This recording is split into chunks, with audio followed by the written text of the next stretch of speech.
Бүгдний өдрийн мэндийг хүргэе. Намайг Куш гэдэг. Би өөрийн суугаараа дамжуулаад тасгал хөдөлгөөнийг хэрхэн зөв хийх талаар олон нийтэд зориулсан боловсролын чиглэлийн контентуудыг бэлтгэх хүргэдэг. Өмнөх видеогоор би болохоор гэртээ гантел ашиглаад хийж болох биеийн дээдлийн хэсгийн дасгалуудыг сонгож авч нийтэлжсэн. Та магадгүй гэртээ гантелтай бол өмнөх тиймэрхүү дасгалуудыг хийж үзээгүй болвол эсвэл магадгүй гадны тийм контентуудыг хийдэг болвол миний тэр дасгалыг ороод сонирхоод хийгээд үзээрэй. Танд бас тодорхой хэмжээний ачаалал баг. За мөн би өнгөрсөн 2 сард байна уу өгзөгний болон гуйны дасгалуудыг сонгож авч нийтэлжсэн. Тэрэн дээр болохоор үсрэлттэй дасгалуудыг ямар ч гантел ашиглахгүйгээр хийж болох нэлээд жоохон дундаас өндөр эрчимтэй тиймэрхүү дасгалуудыг нийтэлсэн байна. Өнөөдөр болохоор хэдүүлээ гантел ашиглаад хийн. Гантел ашиглаад хийхдээ та өөртөө байгаа ямар гантелын түүнийг ашиглаарай. Зарим хүмүүсний 3 кг-ийн гантелтэй ч юм уу тийм ээ. Янз бүр байдаг. За надад байгаа болохоор энэ ойролцоогоо 13 кг гантел 2 ширхгийг бэлтжлээ. Зарим дасгалууд дээр танд хэцүү байх юм бол та зөвхөн нэг гантел ашиглаад хийж болно. Зарим дасгалууд нь танд хэцүү байх юм бол та зөвхөн нэг гантел ашиглаад хийж болно. Яг би өөрөө гэртээ хийхдээ болохоор энэс арай жоохон хөндрүүлээд нэг 16-17 кг-ыг хоёрыг бариад хийчдэг. За ингээд хамтдаа хийгээд үзье. Дасгал хийхээс өмнө бас нэг зүйлийг анхааруулъя. Та бэлтгэлийнхаа дундуур нэгдүгээр та ус уугаарай. Бас бэлтгэлийнхаа дараа бас ус уугаарай. Мөн хоёрдугаарх зүйл нь болохоор хүмүүс яаж амьсгалаа авах вэ гэдэг талаар бас комент үлдээсэн байсан. Тэрнээр болохоор contraction буюу булчин нь агшиж байгаа үед та амьсгалаа гаргах ёстой. Буцаагаад сунж байгаа үед нь болохоор та амьсгалаа авах ёстой. Тэр өнөөдөр жишээлбэл бид нэр доошоо суулаа. Энэ бол бидний quadriceps, gluteus булчингууд ажиллаж байгаа. Доошоо суугаад дээшээ болох үед бидний энэ булчин маань агшиж байна тийм ээ. За тэгэхээр агшиж байгаа үед дээшээ бид нэр амьсгалаа гаргаад доошлох үедээ бид нэр амьсгалаа аавна. За энэ дээр болохоор бид нэр булчин сунаж байгаа үед болохоор бид нэр харьцангуй удаан хийгээд агшиж байгаа үед нь харьцангуй хурдан хийдэг. За энэ дараа хэдүүлээ болохоор хамгийн сүүлийн дасгалаар hamstring буюу хөлийн артлын булчингийн дасгалуудыг хийн. Эрен дээр болохоор бид нар доошоо болохдоо сунж байгаа учраас доошоогоо амьсгаагаа авлаа, дээшээгээ амьсгаа бид нар гаргана гэж ойлгож байна. Доошоо оллоо. Тэгээд гэд гаргана гэсэн үг.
За өнөөдрийн дасгалтай хамт байсан та бүхэнд баярлалаа. Ямар ч гэсэн тодорхой хэмжээний ачаал өгсөн баг.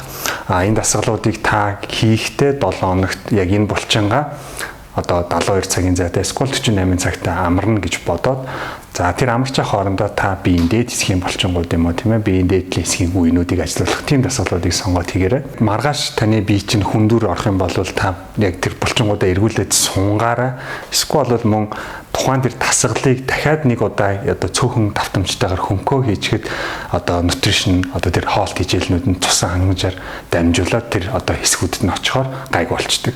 За ингээд видеотой хамтсан та бүхэнд баярлалаа. Таалагдсан бол лайк дараарай. Өөр ямар дасгал хөдөлгөөний талаар сурмаар байгаагаа одоо комент хэсэгт ирүүлээрэй. Эсвэл энэ дасгалыг хэд ямар байсан тухай бас ирүүлээрэй. Мөн миний сувг subscribe хийгээг бол subscribe товчийг дараад хажуудлынхаа хоног дарах юм бол намайг шинэ видео оруулах болгонд одоо танд notification очиж байгаа болно. Ингээд дараагийн видеогоор уулзъя.